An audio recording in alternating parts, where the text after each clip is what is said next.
What do you do on those days when it feels like it's hard to be a Christian, when you're falling behind with God, when you don't feel like doing something, maybe you're low on faith? Here are 6 things that I do to keep going as a Christian. The order of these doesn't matter, but number one is that I have a rule with myself where I will not go 3 or 4 days without reading my Bible. Once I start to hit that 3, 4 day mark, I'm like, okay, we got to open it up. For the most part, this works, but I'm not gonna lie. Recently, I haven't been, and I don't want to make excuses, but I basically went like 10 days without reading it, but I'm getting back on track. There is no reward for this one, but basically, how it works is like if you get too comfortable doing something, you're gonna keep doing it, whether it's a good or a bad thing. So if you get comfortable not talking to God, not reading the word, after a while, you're gonna start doing less and less Christian things, and before you know it, you might end up back in sin. Number two, this one hit me recently. I was laying in bed and once again, kind of dreading reading my Bible. I'm like, ugh, I gotta go do this.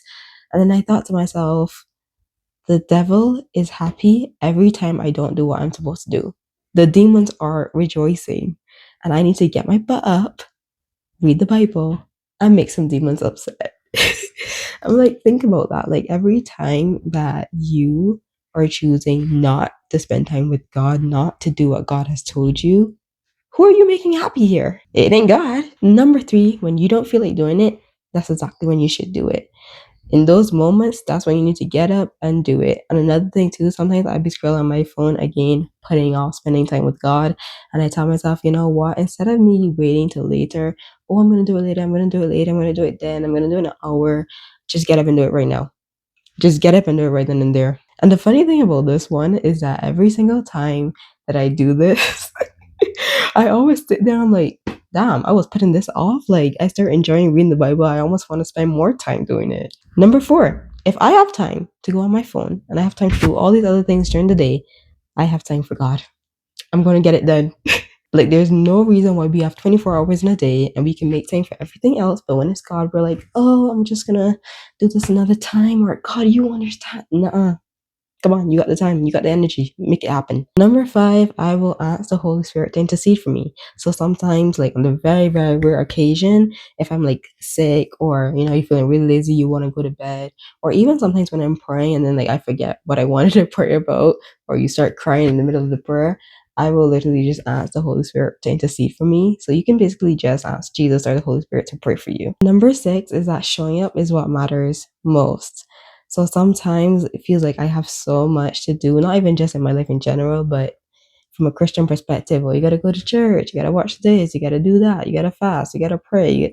It feels like a lot sometimes. And then I just try to think of what did I do today or what can I do today? So let's say, for instance, if I'm not going to pray and do Bible study, I have to do one of them. I gotta pray if I'm not gonna do a Bible study. If I went to church today, but maybe I did not do my Bible study, okay, well, at least I went to church. No, it's not perfect, but the way I look at it, I'm like, I'm sure God would be happy that I at least showed up. And lastly, a bonus is that you do not know what you are blocking or blessing. The reason why this is a bonus is because I don't really use this one, but maybe it can still be helpful for you. Let's say, for instance, you were planning to not go to church, but then you go to church and God gave you a message through the sermon. What would have happened if you didn't go to church? Or what if something evil or bad was going to happen to you or your family, but you prayed and you just blocked it?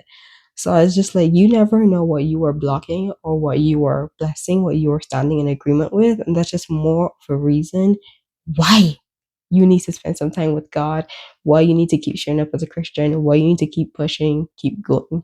I hope these help you and feel free to let me know what you all do.